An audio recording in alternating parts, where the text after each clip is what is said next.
বিশ্বনবী মুহাম্মদ রাসূলুল্লাহ সাল্লাল্লাহু আলাইহি ওয়াসাল্লাম ইন্তেকাল করেছেন। ডক্টর মোহাম্মদ শহীদুল্লাহ 18টি ভাষার পণ্ডিত, উনি ওনার শেষ নবীর সন্ধানে বিশ্বনবী মুহাম্মদ রাসূলুল্লাহ সাল্লাল্লাহু আলাইহি সাল্লামের জীবনী লিখতে যে উনি একটা চমৎকার হাদিস তুলে ধরেছেন, না বলে পারছি না। ভাইরা আমার, আল্লাহর নবী যখন ইন্তেকাল করলেন, ইন্তেকাল করবার পরে এই হাদিসটির রাবী হলেন হযরত আনাস বিন মালিক রাদিয়াল্লাহু তাআলা আনহু। বিশ্বনবীর জলিলুল কদর সাহাবী হযরত আলী কারমাল্লাহু ওয়াজহু আমার দ্বীনের নবীকে আলকলা করে সোমবার গেল, মঙ্গলবার গেল, বুধবার গেল, অর্থাৎ নবীজির ইন্তেকালের 72 ঘন্টা পরে আল্লাহর নবীকে গোসল দিতে হবে। গোসল দেওয়ার জন্য যখন কোলের উপরে উঠিয়ে নিয়েছেন, বারবার নবীজির ললাটে চুমা খায় আর দুইটা চোখের পানি ছেড়ে দিয়ে কাঁদতেছে হযরত আলী কারমাল্লাহু ওয়াজহু। গোলাপের পানি দিয়ে আমার নবীকে গোসল দিচ্ছেন, গোলাপের জল দিয়ে আমার নবীকে সম্মানিত ভাইরা আমার উজু করিয়ে দেওয়ার চেষ্টা করতেছেন।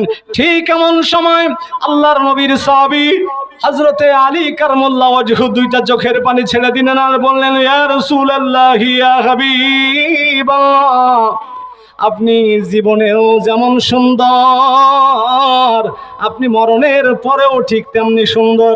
ও আল্লাহর নবী, আপনার ইন্তেকালের 72 ঘন্টা পরে সোমবার গেল, মঙ্গলবার গেল, বুধবার চলে যাওয়ার মতো উপক্রম হয়েছে। আমি লক্ষ্য করে দেখলাম আপনার গোটা দেহ মোবারক দিয়ে এত বেশি মিশক আম্বরের ঘ্রাণ বের হচ্ছে, আমার মনে হচ্ছে যেন এই মুহূর্তে জান্নাতুল ফেরদাউস থেকে মিশক আম্বর দিয়ে আপনার গোটা দেহটা ভরে দেওয়া হয়েছে। হযরত ওমর রাদিয়াল্লাহু তাআলা আনহুর প্রতিক্রিয়াটা কেমন ছিলেন শোনেন। হযরত ওমর রাদিয়াল্লাহু তাআলা আনহু বললেন, শোনো, যে বলবে আমার রাসূল পৃথিবীতে নাই, আমার রাসূল দুনিয়া থেকে বিদায় নিয়েছে, আমি তার মাথার ধড় আলাদা করে ফেলবো।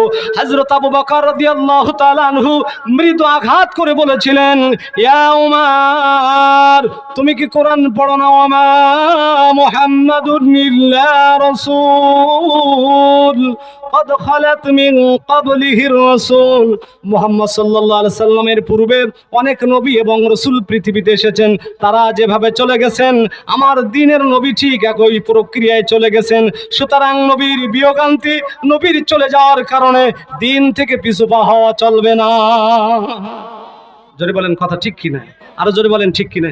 কিন্তু সম্মানিত ভাইয়েরা আমার, হযরত ওমর রাদিয়াল্লাহু তাআলা আনহু বলেন, আমার পায়ের তলার মাটি যেন সরে যাচ্ছে, আমার যেন মনে হচ্ছে এই মুহূর্তে আল্লাহ তাআলা কোরআনের আয়াতে কারিমাটি নাজিল করেছেন। আমার ভাইয়েরা লক্ষ্য করেন হযরত ওমর রাদিয়াল্লাহু তাআলা আনহুর প্রতিক্রিয়াটা কেমন ছিল আর মুনাফিকদের প্রতিক্রিয়াটা কেমন ছিল। আল্লাহর নবী যখন চলে গেলেন তখন মুনাফিকরা বলাবলি করতে লাগলো, আর ইসলামের পক্ষে থাকার দরকার নাই, এখন থেকে আমরা কাফেরদের সমর্থন করব। নাউজুবিল্লাহ বলেন। আমার দেশের কিছু মানুষ আছে এমন, অনেকেই বলছে নিবন্ধন নাই, কোরআনের পাখি দুনিয়া থেকেই শাহাদাত বরণ করেছে, আর দ্বীনের পক্ষে থাকার কোনো দরকার নাই, এমন মুনাফিক আছে না নাই? আর একটু জোরে বলেন আছে না নাই?